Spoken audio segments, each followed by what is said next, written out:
Doors closing. And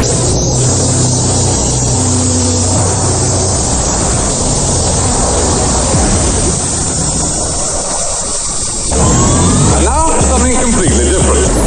Happy Hour. Happy Hour. What's up? This is Happy Hour. I am your host, Ryan Hoppe, and I'm very excited about this next guest from the K92 Morning Thing in Roanoke, Virginia. The one and only Monica Brooks is on Happy Hour with Ryan Hoppe. What's up? Hey, how are you doing? I'm doing good. So, first of all, are you going to the morning show boot camp this year? You know, I missed it last year, so I'm hoping to be there this year. For I'm sure. going. Where's it going to be in Texas? I'm making myself go. Yeah, it's in Austin. Yeah. Okay. Yeah, I think I got to be there this year. It's just been too long. It just feels like with where radio is at, it's just like you have to. Mm-hmm. Yeah, it's always good to like reconnect and brainstorm and figure out some things. So yes, for sure. Now, how has everything been going with the radio show? Well, so far with the morning show, things have been going well. We're always looking for ways to just like reinvent the show or just like different topics to cover. You know, the same with a lot of other shows where you're just always trying to create something a little different or put a little ads on something else. So, but going well. What time do you get up each morning? Okay, so here's the deal. I used to get up at like 3 o'clock. Yeah. Now, 3 o'clock, I'm like, okay, it is time to get up and start prepping. And now I pushed it back. So I get up around like 4:30. Nice. Still early, but not much better. Yes. I was like, I value sleep, value your time, mental health as well. So, take in that sleep that's needed. So for sure, I push it back. 4:30 is so much different than 3 or 3:30. It's like one more hour, It's hard to explain. Mm-hmm. Oh, yes. So with the show, how much prep do you do during the day? Do you have like a group text with your crew? So we do a mix of group text, emails, and a lot of just like conversations between the breaks. Because sometimes, I'll be like something that happened during the day, something that I don't really consider to be, something crazy or wild, but the way the story is delivered off air, they're like, that's something that we could take on air, or maybe even, it conjures up a different topic. So I think that the best material has come from the breaks that we have during the commercials and stuff like that, when we're just vibing and having a conversation. What is the longest commercial break you have? Some shows I've worked on have 4-minute breaks, and some, believe it or not, had 15-minute breaks. It's crazy. Oh, 15 minutes. Woo-hoo! We're not getting that. Good God. They're going to go to the microwave and heat up a sandwich, the bathroom, go to it, run to the bank. Damn. I used to go to Winn-Dixie in the same parking lot, or Dunkin', allegedly, real quick, run, get some food. Swear to God. Yeah. Yeah, so we get like 4 to 5 because we have a little coffee shop around the corner. So that's the thing. So I'm like, you know what? I'm like, how much time we got? I need to get another coffee. So I'll just, hop in the Honda and scoot my ass right on up and get some real quick. Yeah, 15 minutes. That's crazy. What is it like working in Roanoke? Well, I love Roanoke because it's like that little big city. That's what you want to call it. And I'm from the area, so I'm from Bedford County, which is only like 20 minutes away from here. And so I know a lot of the people that are listening, and if they don't know me, they know my family. My family's huge. So I enjoy that because the connection is real. And most of the time when I'm talking about a story, the person listening is like, I remember that. I was there for it. Nice. So there is that bond there, with folks. So I thoroughly enjoy it, and they're very supportive because of that too.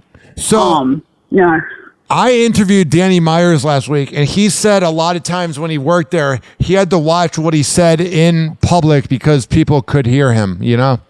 Does that happen to you? Oh yeah. Yeah, they did. I was there for one time where they listened. Me and Danny went out for lunch, dinner, or whatever it was, and get to the station the next day, and a woman calls, and she said, Danny was out, and this is what he said. She had taken a notebook. Oh, my God. And wrote down our conversation. Creepy. And I'm like, what the? Yeah. So and that was the first time where we both were like, okay, so some people are going to be that intrusive. They're going to be, invading our personal space. For me, I always say, like, this is real life. So, look, if you cut me off in traffic, I might say, what the fuck? Like, I'm sorry to say that on your show. You might have to bleep me. No, you're good. Okay. You're good. Okay. Like, it's going to be real life.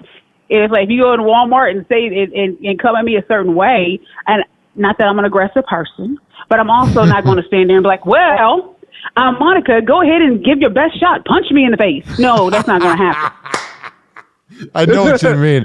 I've had it. Yeah. I always know when I'm getting recognized because they will down me and they give me this weird look with their eyes. I don't know how to explain it. Like I went to the DMV. I went to the DMV the other day, and the guy, like the whole time when he was helping me, he was giving me the look. And then as I go to walk away, he's like, "Are you Ryan Hoppe?" And I'm like, "I knew you knew who I was." Yeah, and it's like, I'd rather people just come up and just say it, because we're all people here, you know what I'm saying? And like, rather than take a video hidden in a corner or something, I'm like, no, just say, what's up? Because I'm like, what's going on? More than likely, it's just going to be a nice little conversation. May make a new friend out of it. So, what are some of your favorite memories during the Danny and Zach era? I think the probably favorite memories, having more people, more like comedians, actors, people on the phone in the studio. People cared more to hear that kind of thing, and you got to really understand like your favorite wrestler. People got really amped up. It's different now, than it was before. In years past, where it was just kind of like, oh my gosh, I can't wait to hear, what's his favorite cereal. They wanted to know that kind of thing. And the care factor for certain things has dwindled. And I get it. I understand that too. People got bigger fish to fry. Like, okay, but, but I try to think like the favorite moments, other than that, probably when we married people in our cafe area. Oh, nice. And I so there were several couples that signed up to get married at K92, and Danny, he became an ordained minister, and so we had everything put together, and a couple of the relationships have lasted. Ran into one couple at a Salem Fair, at one of our Salem Fair events, remote, and they were like, do you remember us? We got married years ago, and we have a baby now. So I was like, that's cool. That's cool to see. So, yeah. What are some of the best interviews you've had? One would probably be with Bill Cosby, who hates me. Why? What happened? Because we had an interview with him and with Bill, and he was dragging on. It was so boring. He was talking about everything he has. He has an elevator. He has a helicopter. His airplane, blah, blah, blah, blah, blah. And I did ask an inappropriate question. And because like, this is some BS. And I look at Danny and I asked the question about Bill and his wife. And when I tell you Bill Cosby, he stopped, he froze and said, he said, you need to cut this from the interview. This is what's wrong with the culture. This is blah, blah, blah. And this is before everything came out, all the allegations. So, that interview, and also we had one with Kevin Hart, who was really playful on air. We had a height off where basically I said that I was taller than Kevin Hart. That's awesome. Yeah, and so we were able to meet and take pictures and have a little height off. So that was cute and fun too. So that was on air, off air kind of thing. Looking back on it, was there a weird vibe from Bill Cosby? Yes. Yeah, he was very much judgmental, ready to criticize folks. Like he had an aura of I'm big and bad, and I am better, and I am the authority. He had that kind of attitude, just very pompous. He was very arrogant. Everything about him, it carries into what we're seeing today. So, because it wasn't long after that interview that stuff came out. I don't know. So, I think it's because my parents liked him, but I never found him that funny. I knew he was funny for people, but like that whole bit about like Noah's Ark or whatever, I can do without that. I don't know. Yeah. It was just like, if anything, for black families, it gave that, the Huxtables, it gave that like solid family dynamic, and so it gave you like I don't say gave people like hope, but a vision that it's possible. But but also that's TV, and so but yeah, that's my thought on that. What are the sports teams that people in Roanoke watch? Oh gosh, well, it's everything Virginia Tech, because Virginia Tech's right up the road, so Blacksburg, Virginia. And you're probably talking to the wrong person, because I'm not really big into sports. Yeah. I enjoy going. I will go to a game and I will have the best time. I may not know what's going on, but I'm going to be having a great time. Come with snacks ready. But That's kind of like the morning show boot camp. I never know what's going to happen next, but when I'm there, I just, I honestly, some of the craziest memories are at the morning show boot camp in my life, because it's like you never know who's going to walk around the corner. How many morning show boot camps have you been to? Oh my gosh. I've been to, I would say at least 6 or 7 of them. I would like to say, yeah, I've been to a few. Yeah, and I've been on the panel for 2. Yeah, so, I had the same thing. I was in 2013, 2014, 17, 16, 18, 20. I guess 6. I've been to 6. This is gonna be my lucky number 7. Okay. Yeah, I've never been to Austin. You said it's in Austin this year, so.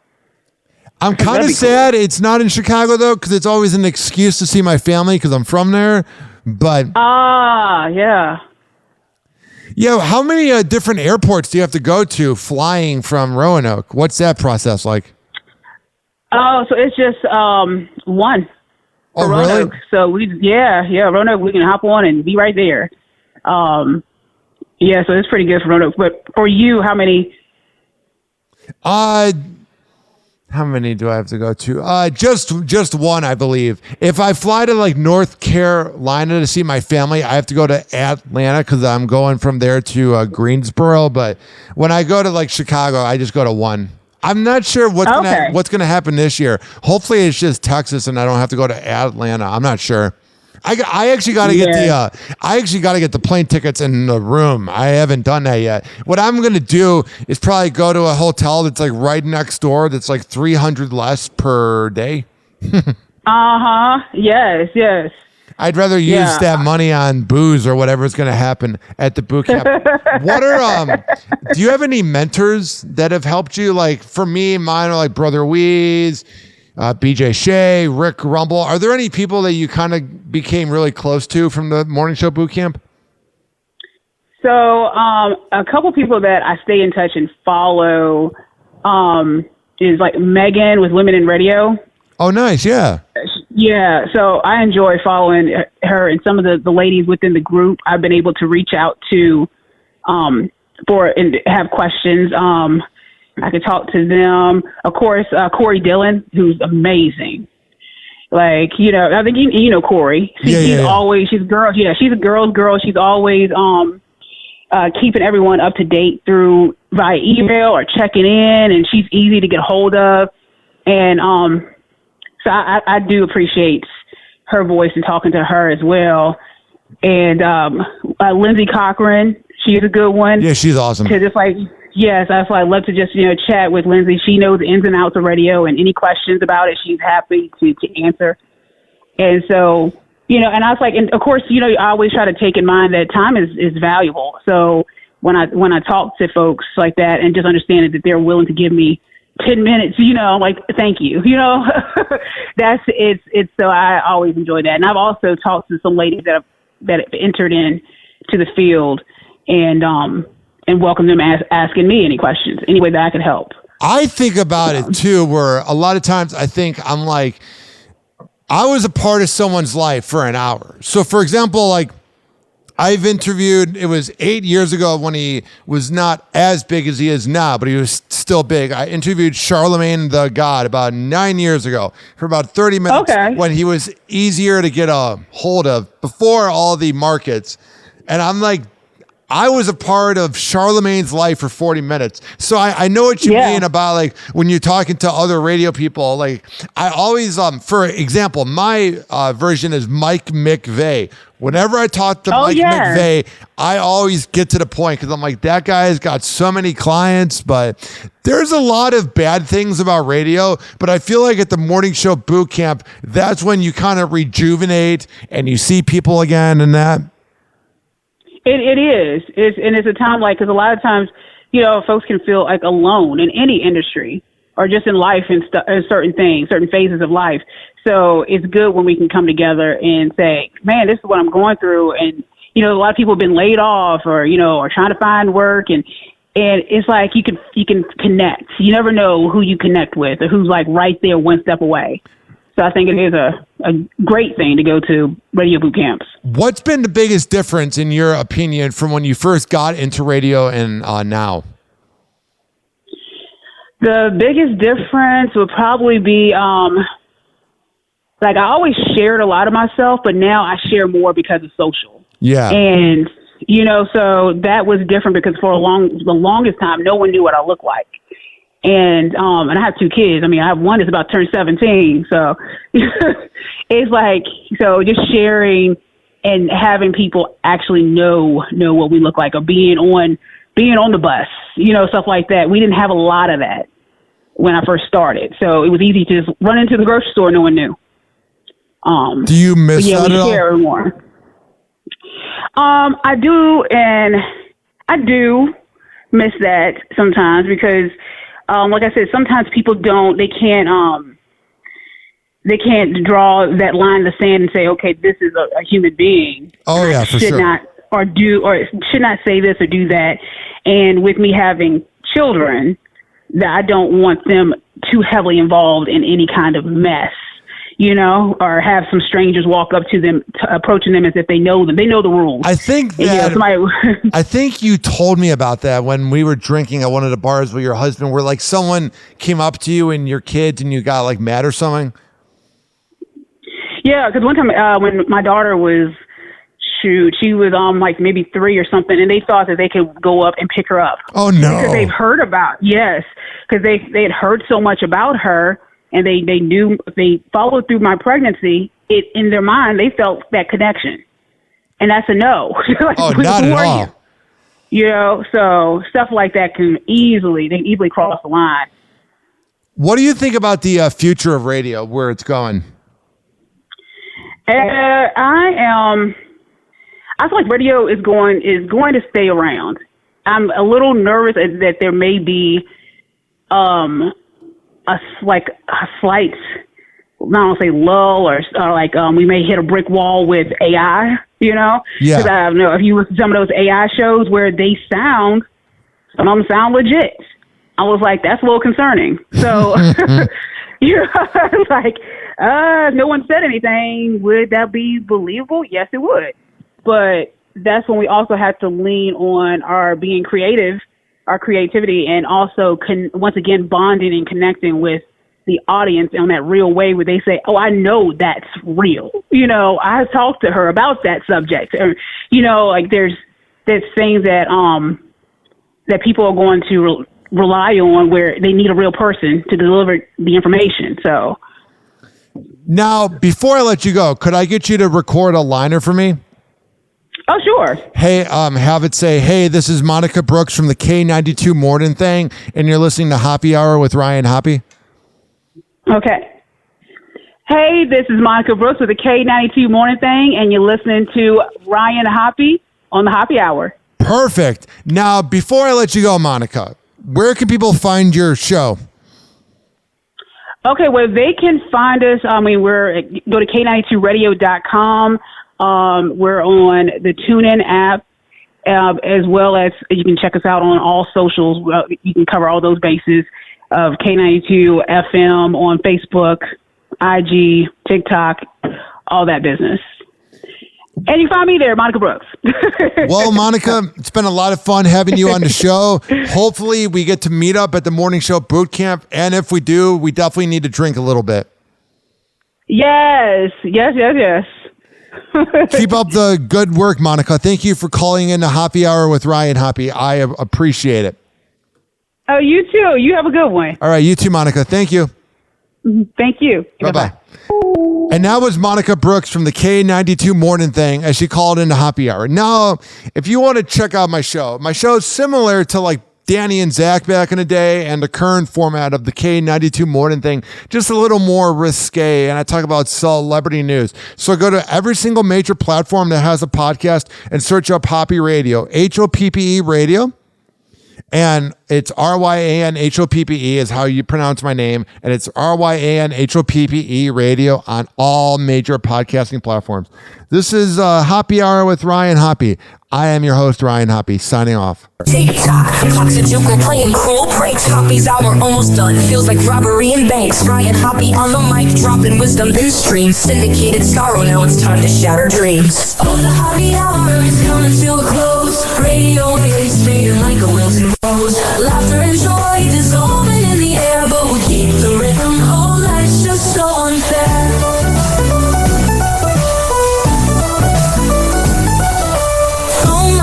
But the laughter's growing dim. Eardrums mixing Hoppe like fingers without rings. PHX to FM, shout-outs hit the street. But soon the sound will vanish like shadows in the heat. Oh, the Hoppe Hour is coming to a close. Radio waves fading like a wilting rose. Laughter and joy dissolving in the air, but we'll keep the rhythm. Oh, life's just so unfair.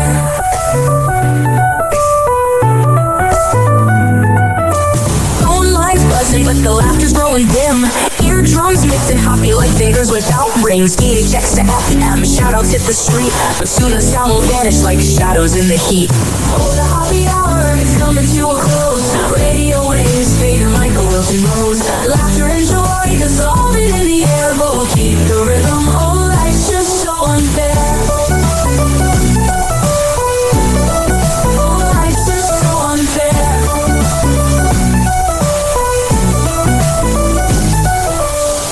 Every night like clockwork to a show. Now it's time to face the silence like a TV on snow. Ryan Hoppe held the mic with humor so divine. The void left in our hearts wider than a canyon line.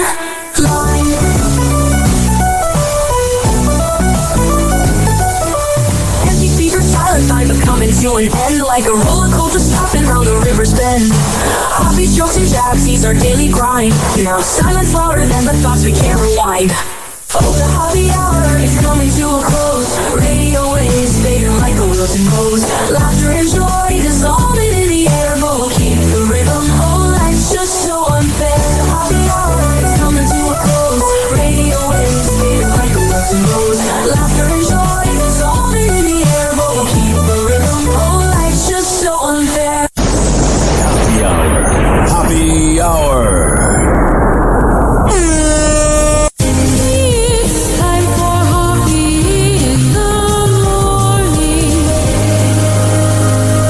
RyanHoppeRadio.com. And like that, he's gone. Hoppe Hour is now over.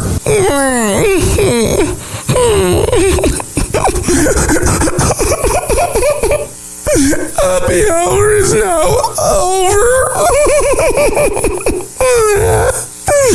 Game over.